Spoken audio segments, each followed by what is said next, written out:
suis ravie de vous retrouver aujourd'hui pour cette nouvelle interview parce que j'ai la chance d'être en compagnie du docteur Grand-Georges. Bonjour docteur. Bonjour. Donc vous êtes médecin homéopathe. Oui.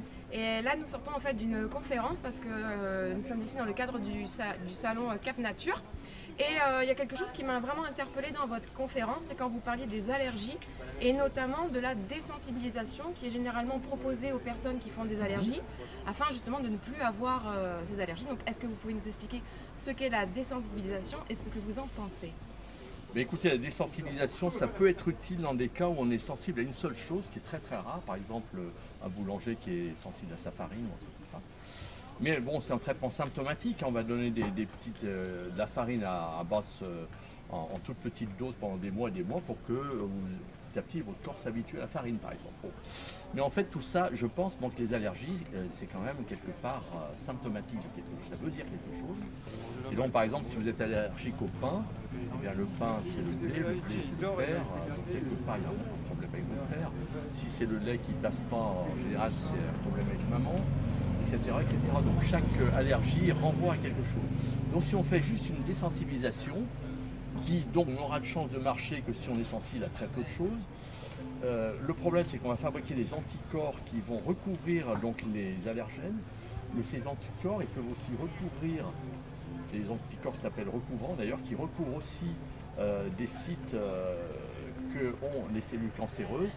Et vous savez qu'à chaque moment, avec les radiations cosmiques, avec des tas de trucs, on fabrique des cellules cancéreuses et que aussitôt notre corps va les repérer et les éjecter.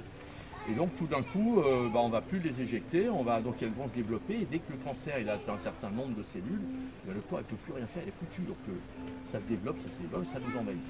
Et souvent dans l'histoire, il y a d'abord une histoire d'allergie, traitée symptomatiquement, et après on se retrouve avec une histoire de cancer.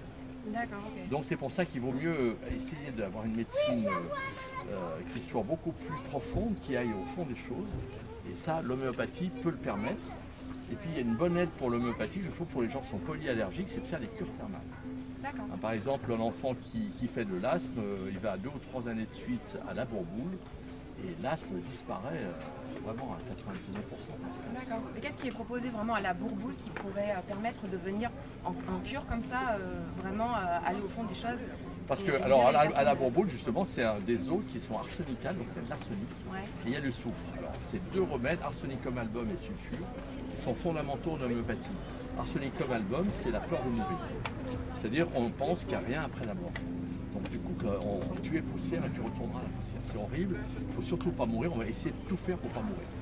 Et donc, l'asthmatique, chaque fois qu'il a une crise d'asthme, il a l'impression qu'il va mourir. Ça, c'est arsenicum album. Et sulfure, c'est les forces de l'ego. C'est notre ego qui nous pousse pas dans la bonne direction. Parce que l'ego, ça nous pousse à être replié sur soi-même au lieu d'aller vers les autres. Et quand justement vous toussez, je tousse, vous avez un conflit entre je, moi, l'ego, et tous les autres. Voilà. Et donc par exemple, le grand remède, il y a la grande maladie où on tousse tout le temps, c'est la coqueluche. Donc les gens ils se vaccinent contre la coqueluche, ils ont peur de la coqueluche.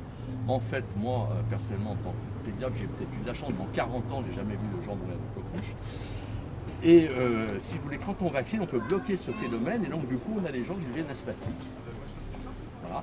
Et donc, à la place d'avoir eu de la coqueluche qui aurait duré 3 mois, ils ont un asthme qui peut durer toute la vie s'il n'est pas bien soigné. D'accord.